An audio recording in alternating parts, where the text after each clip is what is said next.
Let us see.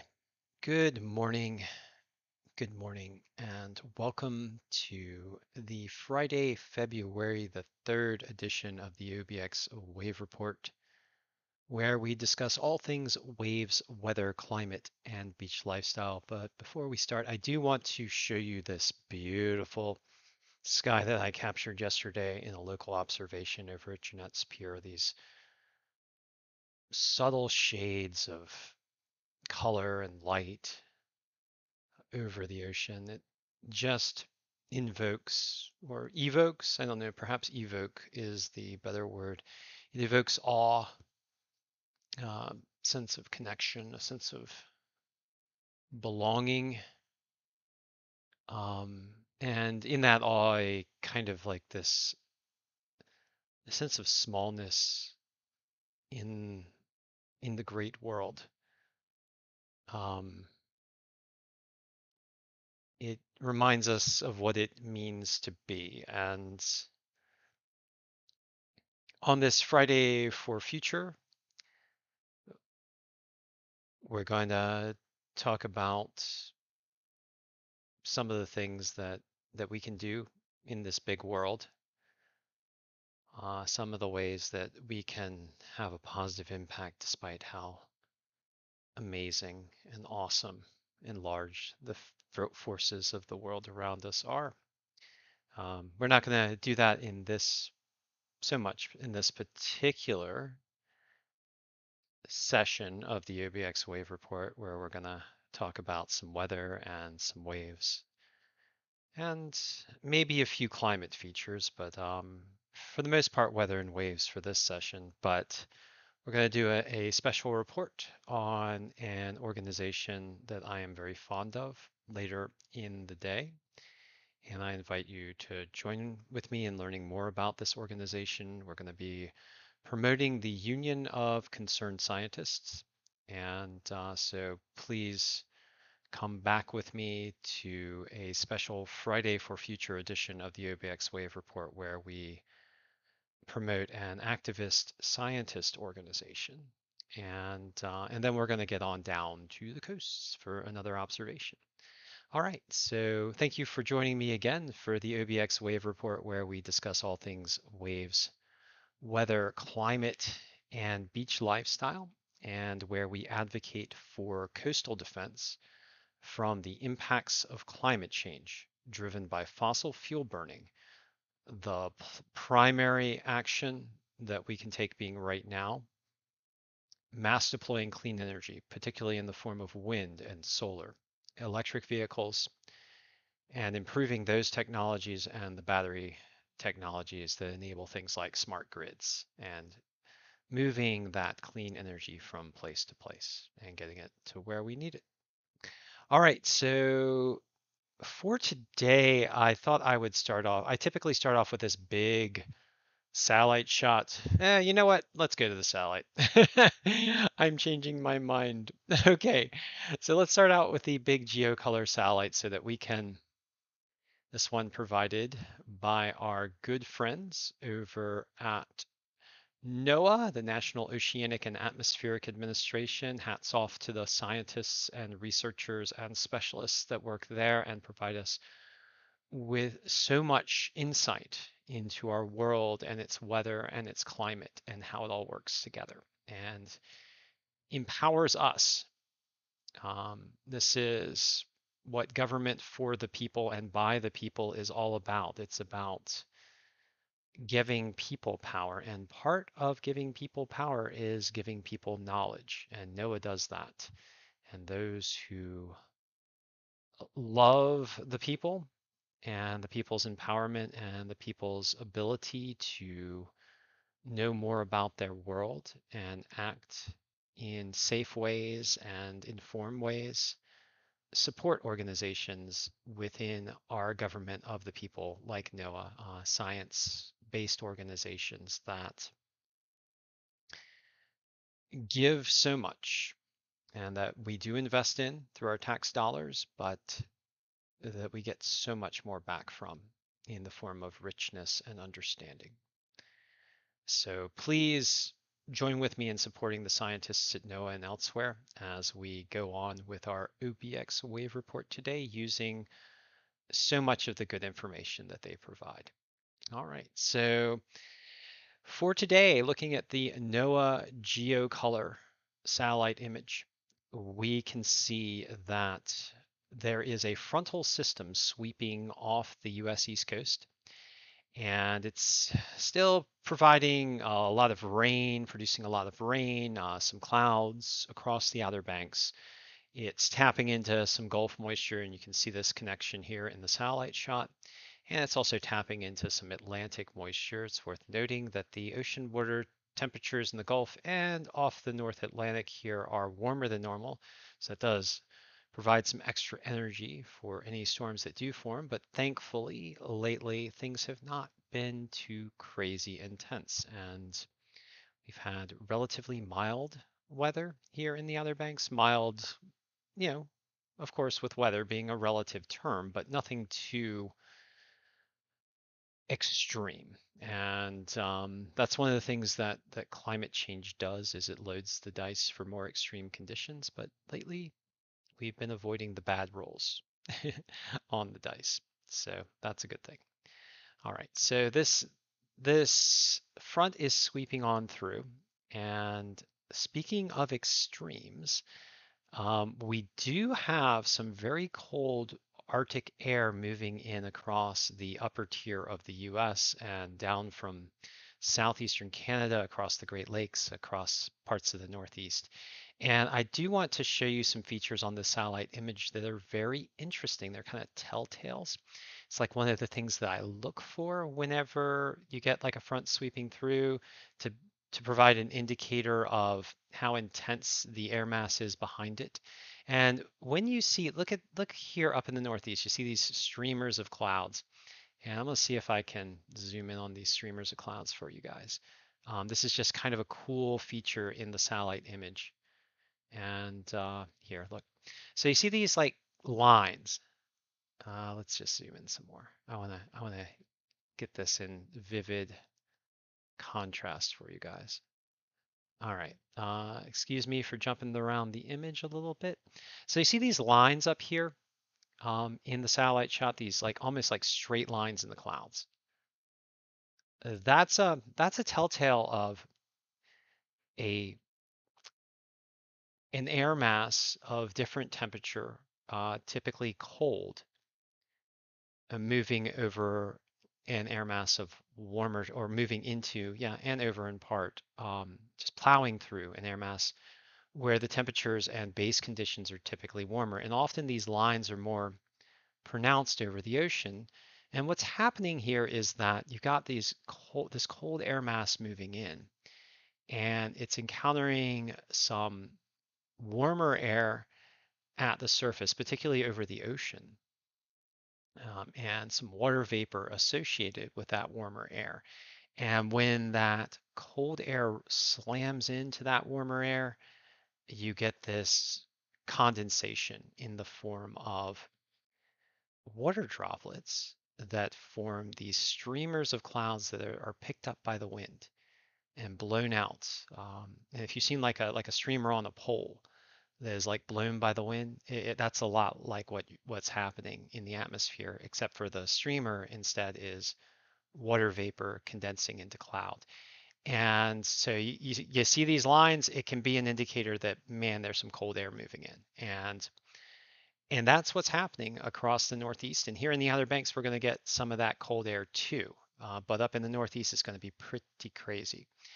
And before I get into the waves, and right now the waves are in the range of 2 to 3 feet across the Outer Banks, I want to talk a little bit about the cold that's coming, and then a big change in the weather that's on tap for next week and likely the following week. So we're going to get this big cold extreme in the US East and Northeast, particularly in the Northeast. And then later on, there's going to be this big push of warm air coming up from the south. And what's happening is you have this big cold high pressure system coming in behind this front, bringing in winds out of the northwest at first. And it's a big old powerful high pressure system, big burly guy, right? And he's pushing these winds in these cold winds, this Arctic air, and that's going to happen today and tomorrow. And then as that big old burly high starts to move off to the east, the air around the high pressure system moves clockwise, right? So you're getting that turn that's pulling the cold air down from the north. And then on the backside of the high, you get the other turn, the turn that's coming in from the south. And so you're going to get the opposite effect as that high starts to move off toward the south and east and starts to pull up this warm air over the oceans and over the Gulf of Mexico. And that's going to cause another kind of extreme shift in weather. So you could see temperatures swing in the range of 50 degrees over the course of a day or two in places like DC, where for tomorrow morning we might get temperatures down to like 10 degrees ish. And then by Sunday and Monday may warm up to as high as 60 degrees. So there's some real extremes coming. Thankfully, this is not um, like a major severe weather event, but for the Northeast for tonight, everyone's going to need to stay warm because it's going to be cold, cold, cold out there in the Northeast. Temperatures in the single, like from DC on northward, temperatures in the single digits, temperatures getting to below freezing in some locations, getting to seriously, I'm sorry, below zero, getting to below zero in some locations, 0 degrees Fahrenheit. And in some locations in the northern tier of Maine, New Hampshire, Vermont, and New York, temperatures in the range of -20 to -30. And this compounded by extremely strong winds coming out of the north and west. So wind chills. I've been hearing about wind chills like -50, -100 in some mountain locations. So very, very, very cold. Make sure that you've got your cold weather protection all together, and mostly just stay inside, stay warm, and stay sheltered, particularly for you guys up in the Northeast. All right, so here in the Outer Banks, it's going to get cold, but it's not going to get that cold. Maybe into the upper 20s in some places, middle 30s in others, depending on where you are on the Outer Banks. Right now, waves are in the range of 2 to 3 feet for the northern shores and 0 to 2 feet for the southern shores. And this as the wind starts to really whip up out of the northwest. And we'll get into more on what's going on in the Outer Banks in a little bit here. I do want to talk more about the cold. And I've got this is an Earth Null School map based on the global forecast system model, and it's a temperature map. So up here in the upper left, you can see temperatures, and I have, let's see, let's get it down here to Manio. So we got like lows tomorrow morning in Manio. This is about early in the morning, 2 to 3 a.m.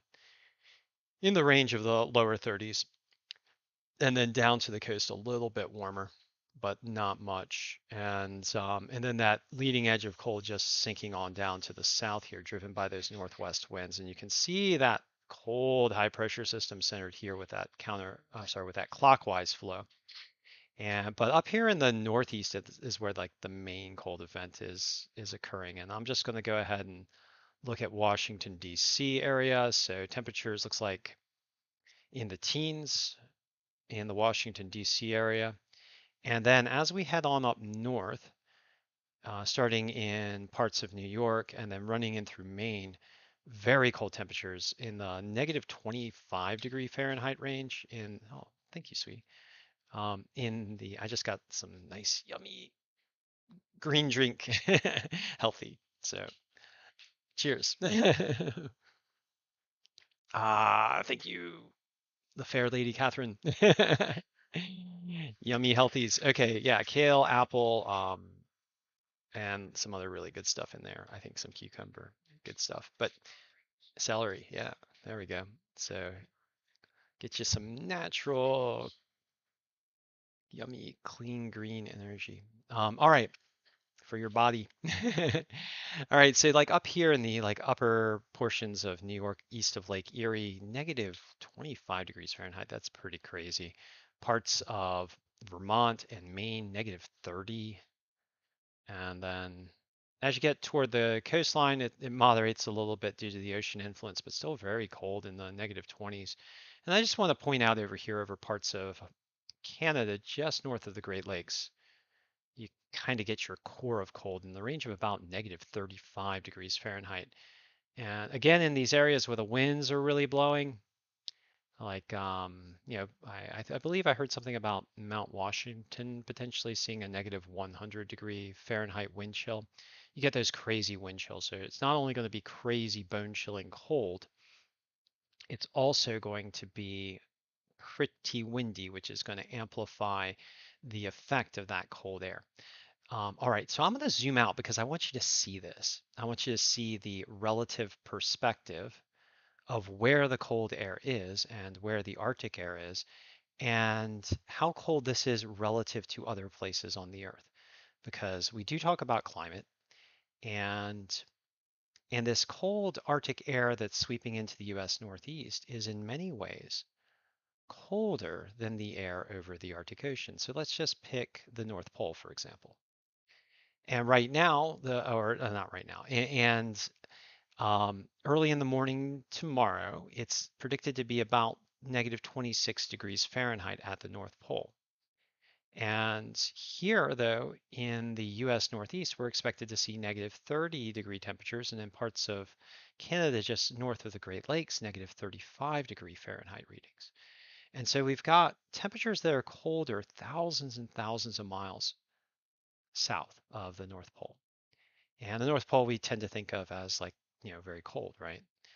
But what has happened, and we talked about this yesterday, is that with climate change, the polar regions have tended to warm up more rapidly than the lower latitude regions, and almost such that it looks like the cold air is getting forced out more and more onto the continents.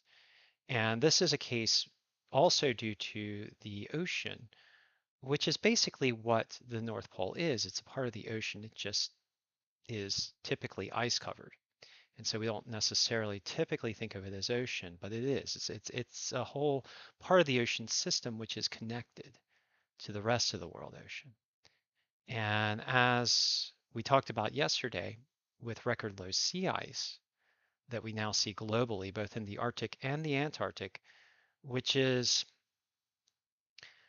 a pretty unprecedented event. I'm not sure if this is, we'll have to talk to Zach Labe to see if this has ever happened before, but we have record low sea ice both in the north, in the northern polar region, and in the south, in the southern polar region here in the Southern Ocean surrounding Antarctica.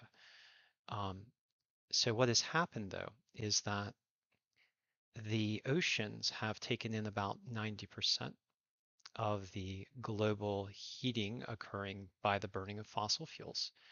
And you will want to check my facts here with the climate scientists. So if I make a mistake, I will check my own facts. I'll leave a check in the comment. If it's a big mistake, I will correct myself in the next video. But about 90%, from what I understand from my reading from the climate scientists, of the global heat goes into the ocean system. And then the ocean spreads that out. It kind of spreads that out more evenly than the air. The air is more variable. It moves more readily. It's not as, doesn't have as much inertia as the water. And so what we're seeing here in in the Arctic, is that heat from climate change picked up by the ocean system getting transported northward and blowing a bit like almost like a hole in winter, like a little bit of like a hole in the cold, and forcing the cold out here toward the continents a bit. And so when we see this big swing in temperatures here in the Northeast, there's an influence that's occurring also here in the Arctic Ocean that we can think about and we can ask the scientists about as we learn more about climate change and how we can confront it. This particular extreme swing in temperature is, for me, definitely a matter of interest. It's not something that I would necessarily freak out about. Let's not hype it. But please do stay safe and stay warm up there in the Northeast particularly, and keep yourselves and your family safe and listen to the weather experts and for extreme weather statements. And let's also hope that the power grids maintain up there and we don't have issues with the power going out as this wind sweeps in and this cold sweeps in. All right, so a little bit of a weather and climate discussion. Um, Whenever I discuss weather and climate, it's really meant to drive interest in the science, not interest in me particularly. I'm an amateur observer. Um, let's pay attention to the science. But in any case, we've got this cold air sweeping in and it's going to have an effect on the Outer Banks, not as crazy as the Northeast. But it's going to get cold down here, and we got these strong northwesterly winds coming in, chopping up the surf. Okay, so a lot of climate and weather. We're going to get to the waves soon. Looking at the satellite picture provided by Tropical Tidbits, go check out Levi Cohen. He's in slumber mode right now, but as we get more and more and more into the hurricane season, he is going to awaken from his slumber and provide us with some great information on the tropics. And he's a tropical climatologist and definitely another scientist to follow and learn from. But for now, using Levi's tropical tidbits, we're looking at some colder cloud tops here for the lower 48 and parts of Canada. And what we see right now is the front sweeping on off the east coast. We still got some rain here in the Outer Banks and some storms out across the North Atlantic, but nothing too crazy. We've got a big old weather system out here out west, came down from the Aleutians and is providing some typically seasonal stormy weather for the US West Coast. Nothing crazy, no bomb cyclones, no atmospheric rivers. And you can see those cold cloud tops and another storm system coming in off the Pacific, and it's going to get back to a more normal stormy condition for the US West, it appears. We'll keep a weather eye to that and listen to our experts. And then the you can see the cold air streaming in here with those streamers. You can kind of see the telltales of it. Of course, there's no temperature monitor here, but you can see those telltale streamers, some lake effect snows coming in off the Great Lakes as that cold air moves over the warmer lakes. And it also, you can kind of see the reflectivity off the ground snow cover as well, which is kind of a neat feature. All right, so looking at the National Weather Service radar, we do see the rains here off the US Southeast moving on off, and we do see the rains here out west with some gale warnings and some small craft advisories. Worth noting, we've got small craft advisories up off the US East Coast as well, with those strong northwest winds coming in. Okay, now let's get nerdy. And we're going to look at NOAA's quantitative prediction forecast, which gives us an idea where the storms are going to be over the next 1 to 7 days. And we do note that there's a area of stormy weather predicted for the central U.S. Nothing too crazy as far as rainfall. Might see some severe weather with this big dipole beginning to set up between hot and cold. But again, also nothing yet in the severe weather monitors. So far, very fortunate. And then off the U.S. East Coast, there does appear to be a prevalence for storms to develop, but not to directly affect the U.S. East Coast in a kind of major way. We'll see about that. I mean, that's what it seems like. Certainly more stormy offshore than onshore. And then for the U.S. West, we get a more typical rainy pattern with some stronger storms coming into the Pacific Northwest over here in British Columbia and the Seattle area. All right. Now, getting on down to the Outer Banks to the local conditions. I know we've talked a lot about the weathers and climates this time, but it is a Friday for Future, so um, it's important to me to try and spread the love of scientific understanding that I keep with me in my heart, both as a surfer and as a person who lives on the coastline. But here we are at the wave report, so we got to talk about waves. Okay, and not like that's a chore. That's cool. All right, so at Jeanette's Pier right now, we've got 2 to 3 foot waves according to the wave monitors. I'm gonna put a little asterisk there. It looks more like 1 to 2 foot if you're looking at the swell conditions and the cams, but you might get a 3 foot swell in there on the offset. Primary swell coming in at 9 seconds, secondary swell coming in at 4 seconds. Winds coming strong out of the northwest at 20 miles per hour, chopping up that swell. That's a offshore flow coming in at an angle, so that's probably going to start knocking down the waves a little bit. Although here on the Outer Banks, we get a lot more wraparound than you would typically get due to the angle of the coastline and the fact that it juts out into the ocean. Air temperatures right now are 42 degrees. This is about as warm as it's going to get today. We might get up by a degree or two, but then we get that influence behind the front and those cold airs sweeping down from the Arctic and also having an influence on the Outer Banks. Ocean water temperature is a bit warmer at 53 degrees. We've had days and days and days of an easterly flow that's pushing in the surface waters from the Gulf Stream and warming up the water temperature. So we're about 4 degrees warmer at the ocean surface than we were some days ago. With the westerly winds coming in, water temperatures might start to tamp down again as the warmer waters get pushed offshore and you get more intrusion from the Labrador current. We'll see, but that tends to be what happens.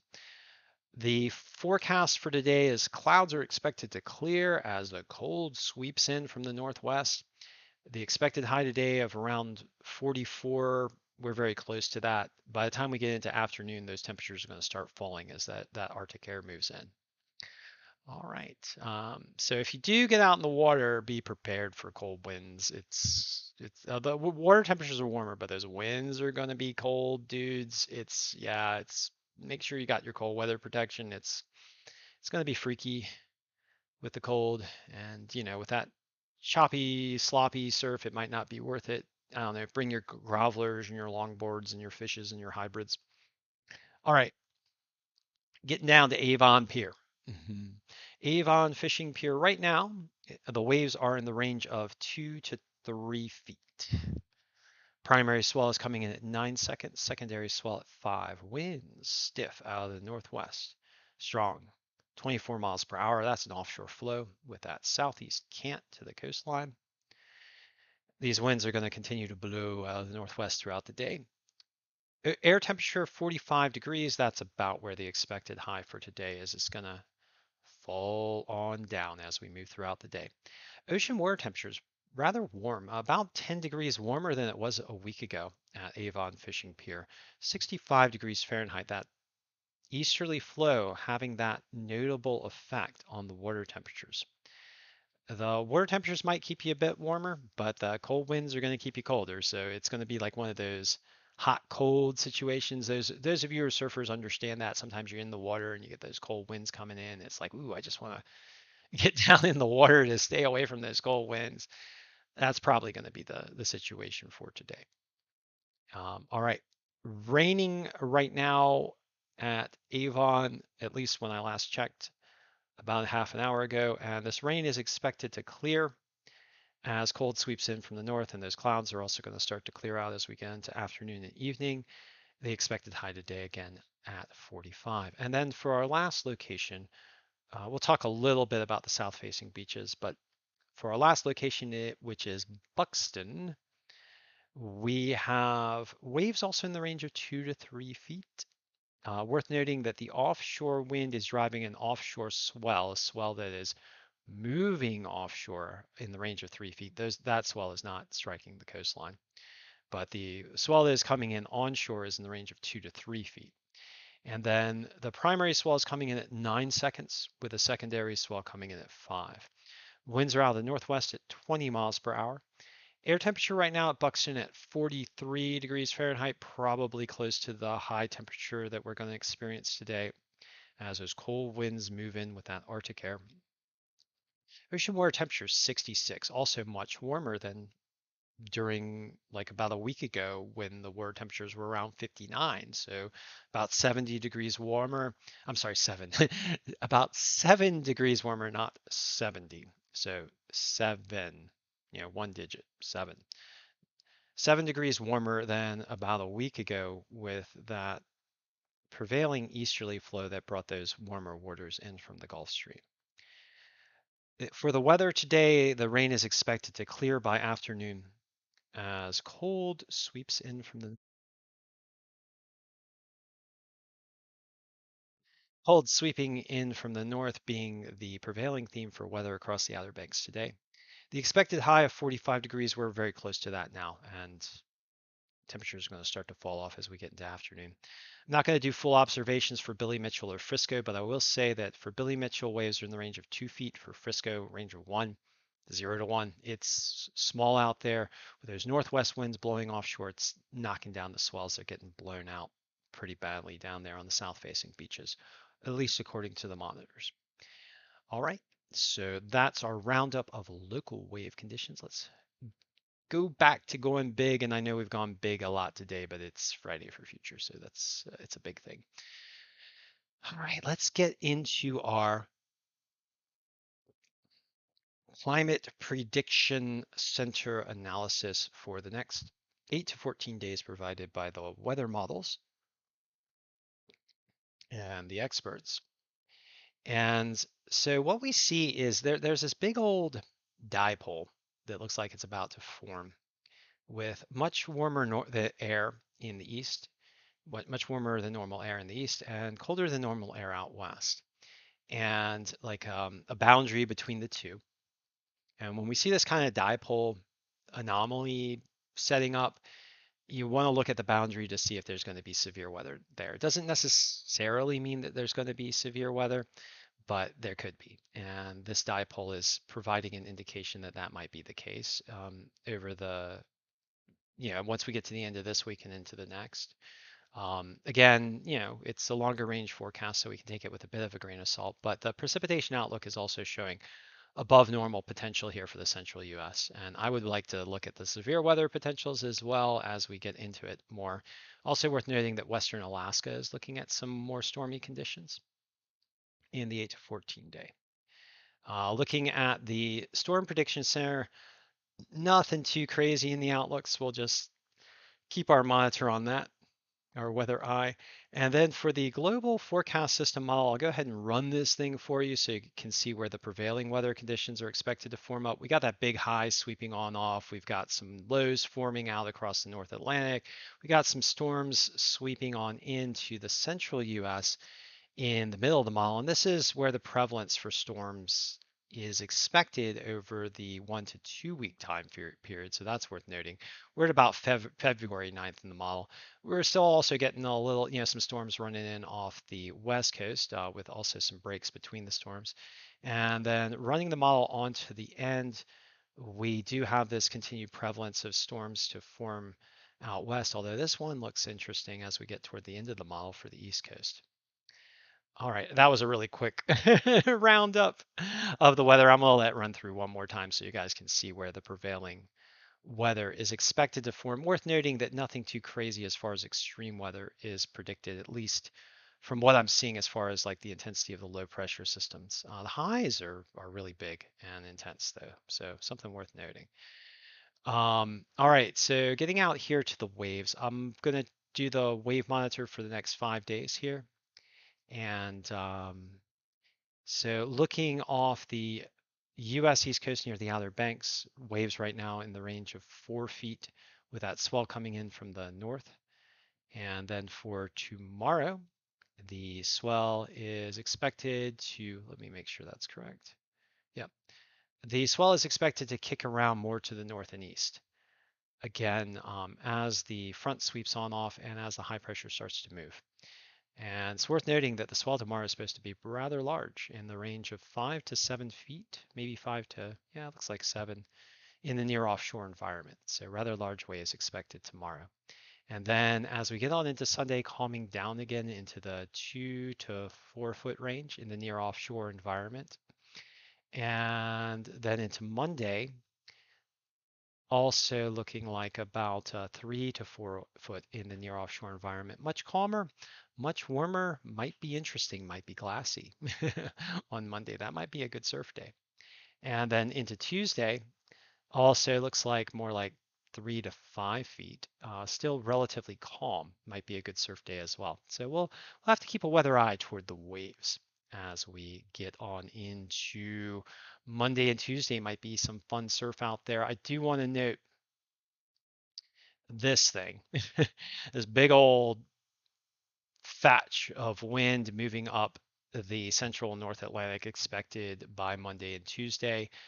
This thing is interesting. It's a big transport of warmth into the Iceland and Svalbard region. It's not pointing directly at the pole, but when I see this like connection between the mid latitudes and even the tropics and the pole, that's something to keep an eye on. Right now, it's not pointed at the pole; it's pointed more towards Svalbard and the Siberian side. But it's a big old transfer of warm air to cold air environment here, and just something to keep an eye on from a climate standpoint.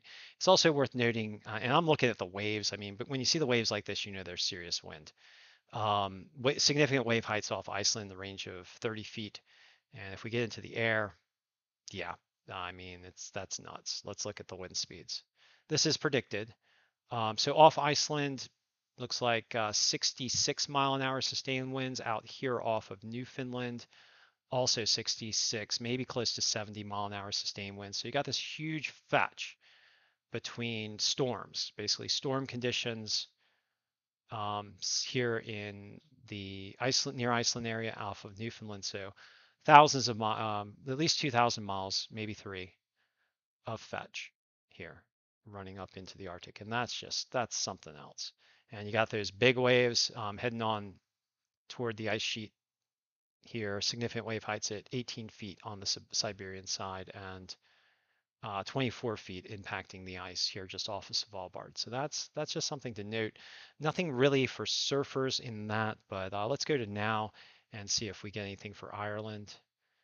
Um, Looks like these are all big old mid-ocean storms, although some do get up to Ireland on the, let's looks like more in the Sunday time frame, significant wave heights off Ireland in the range of 14 feet. So yeah, but mostly a big old mid-ocean kind of wave and wind event.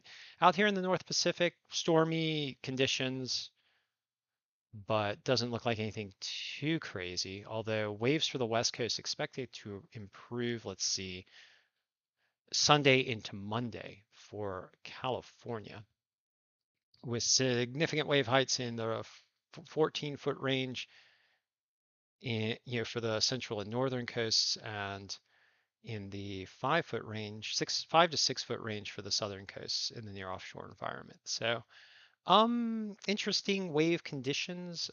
Good surf definitely for California. Looks like on tap in a couple of days, and maybe some fun surf here in the Outer Banks Monday and Tuesday timeframe.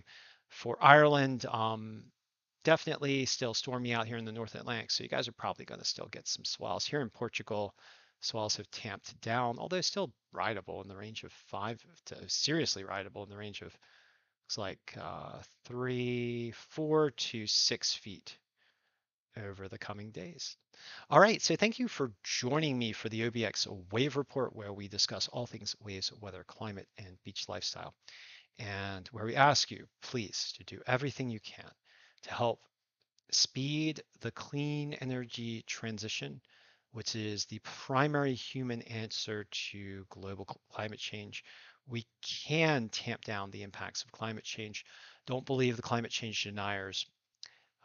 Listen to the scientists. We can rapidly transition to clean energy, and we can reduce the impact of climate change and save our coastlines and so many of the wonderful things that we all enjoy. We are not helpless. We we are able to make these choices. So thank you for